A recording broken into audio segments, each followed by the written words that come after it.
ഇപ്പം ഞാൻ പോയിക്കൊണ്ടിരിക്കുന്നത് ചരിത്രമുറങ്ങുന്ന ഒരു കോട്ടയിലേക്കാണ്. അതെ, അഗുംബെ യാത്രയിലെ അവസാനമായിട്ട് ഉൾപ്പെടുത്തിയിരിക്കുന്ന സ്ഥലം കവാലെ ദുർഗ കോട്ട.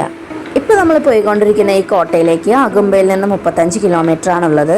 നമ്മളിപ്പോൾ രാവിലെ 8 മണിയാകുമ്പോഴത്തേനും തയ്യാറെടുത്തു. ഇന്നലത്തെ പോലെയല്ല കേട്ടോ, ഇടവിട്ട് കുറച്ച് മഴയും അതിൻ്റെ ഇടയിൽ ചില സ്ഥലങ്ങളിൽ വെയിലൊക്കെ കിട്ടി തുടങ്ങിയിട്ടുണ്ട്. ഇവിടുത്തെ റോഡുകൾ നിങ്ങൾ ശ്രദ്ധിച്ചോ?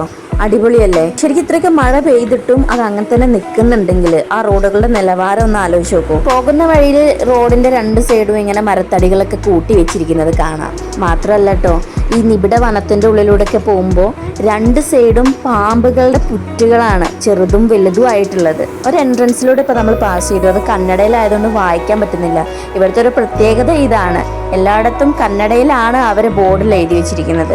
ഇപ്പൊ നമ്മൾ എത്തിയിരിക്കുന്നത് കവാലദുർഗയിലേക്കുള്ള അവസാന വഴിയിലേക്കാണ് കേട്ടോ. ഇവിടെ ഇങ്ങനെ ചെറിയ ചെറിയ അരുവികളൊക്കെ ഉണ്ട്. ഈ കവുങ്ങുന്തോട്ടമൊക്കെ കണ്ടാൽ എനിക്കൊരു നമ്മുടെ കേരളത്തിന്റെ ഒരു ടച്ചൊക്കെ തോന്നി. അതുപോലെ തന്നെ ചെറിയ ചെറിയ പാടങ്ങളുണ്ട്.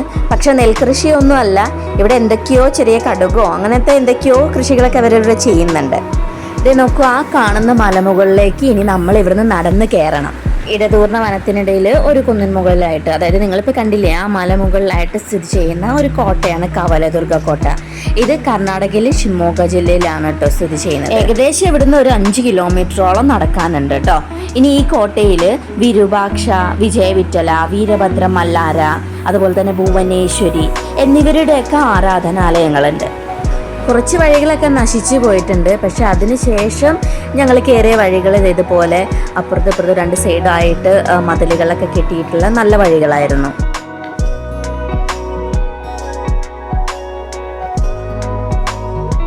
ഈ കോട്ടയ്ക്കകത്ത് പ്രവേശിക്കുന്നതിന് മുന്നേ തന്നെ കവാലദുർഗയെ കുറിച്ചുള്ള വിവരണങ്ങൾ ഇവിടെ ബോർഡുകളായിട്ട് വെച്ചിട്ടുണ്ട്.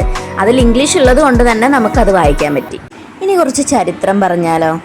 10-16 നൂറ്റാണ്ടുകൾക്ക് മുൻപാണ് കർണാടകയിലെ ഒരു പ്രധാന രാജവംശമായിരുന്നു വിജയനഗര സാമ്രാജ്യം.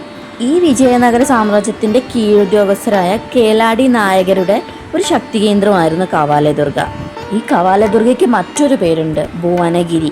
ഈ ഭുവനഗിരിയിൽ ഇപ്പോൾ ഒരു കൊട്ടാരത്തിന്റെ അവശിഷ്ടങ്ങളും മാത്രമാണുള്ളത്. വിജയനഗരത്തിന്റെ പതനത്തിന് ശേഷം സ്വതന്ത്രയായ കവാലദുർഗയെ പിന്നീട് ഹൈദരലി അവരുടെ ആധിപത്യം സ്ഥാപിച്ചുറപ്പിച്ചു. ചെന്നമ്മ രാജ്ഞി എന്ന് പറയുന്ന ഒരു രാജ്ഞി ഈ കവാലദുർഗയെ ഒരു സുരക്ഷിത താവളമാക്കിയിട്ട് ഉപയോഗിച്ചിരുന്നു. മാത്രമല്ല, യുവ മറാത്ത രാജകുമാരൻ രാജാറാമും അവിടെ അഭയം കണ്ടെത്തിയിരുന്നു. പിന്നീട് മൈസൂർ പട്ടാളത്തിൻ്റെ ഉപയോഗവും അത് കഴിഞ്ഞ് പിന്നെ കവാലദുർഗ നാശത്തിലേക്ക് വീണു എന്നൊക്കെയാണ് കരുതപ്പെടുന്നത്. ഒരു ടീച്ചർ എന്ന നിലയിൽ എനിക്കിവിടെ ഏറ്റവും ഇഷ്ടപ്പെട്ടത് ഇവിടുത്തെ ചരിത്ര ശേഷിപ്പുകളാണ് കേട്ടോ. നമ്മുടെ മധ്യകാല, ആദ്യകാല, അതുപോലെ ആധുനിക ചരിത്രത്തെ കാണിച്ചു തരുന്ന കൊത്തളങ്ങളും അതുപോലെ തന്നെ ക്ഷേത്രാവശിഷ്ടങ്ങളൊക്കെ എന്നെ ഭയങ്കരമായിട്ട് ആകർഷിച്ചു. വാസ്തുവിദ്യ പിന്നെ എടുത്തു പറയേണ്ട ഒരു കാര്യം തന്നെയാണ് കേട്ടോ. ഒരു പാറക്കെട്ടിൽ സ്ഥിതി ചെയ്യുന്ന ലിംഗ ദേവാലയം പോലുള്ള തന്ത്രപരമായി സ്ഥാപിച്ചിരിക്കുന്ന ഘടനകൾ, പിന്നെ കോട്ടയുടെ 3 കേന്ദ്രീകൃത മതിലുകൾ, മറഞ്ഞിരിക്കുന്ന പാതകൾ, ഇതൊക്കെയാണ് ഇവിടെ നമുക്ക് കാണാൻ സാധിക്കുന്നത്. ഈ പാറക്കെട്ടിന് മുകളിൽ കയറി ഇറങ്ങുക എന്ന് പറയുന്നത് ശ്രമകരമായ ഒരു കാര്യമാണ്, എല്ലാവർക്കും നടക്കില്ല.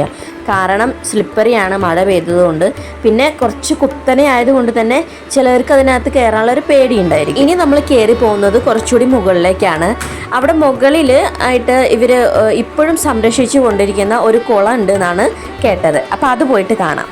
ഒരു കേടുപാടുകളും കൂടാതെ ഇപ്പോഴും ഇവിടെ സുരക്ഷിതമായിരിക്കുന്ന ഈ നന്ദിദേവന്റെ പ്രതിമ നിങ്ങൾ ശ്രദ്ധിച്ചോ?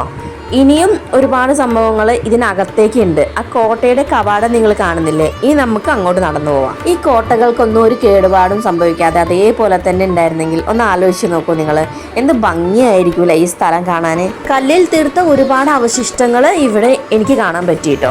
നിരവധി സ്തംഭങ്ങളുണ്ട് ഇവിടെ, അതുപോലെ തന്നെ കൽത്തൂണുകളുണ്ട്. ഈ തൂണുകളുടെയൊക്കെ മുകളിലായിട്ട് മേൽക്കൂരകളൊക്കെ ഉണ്ടായിരുന്നിരിക്കാം അല്ലേ. മറ്റൊരു കാര്യം എനിക്ക് കാണാൻ സാധിച്ചത് ഒരു കല്ല് ടോയ്ലറ്റ്, അതുപോലെ തന്നെ ഒരു വിറകടുപ്പിന്റെ അവശിഷ്ടം എനിക്കിവിടെ കാണാൻ പറ്റി. ഇനി കാണുന്നതാണ് ഇവിടുത്തെ ഹൈലൈറ്റ്, എനിക്ക് ഏറ്റവും ഇഷ്ടപ്പെട്ട ടീ ആകൃതിയിലുള്ള ഒരു സ്റ്റെപ്പ് ടാങ്ക്. ഇത് അടിപൊളിയാണ് കേട്ടോ.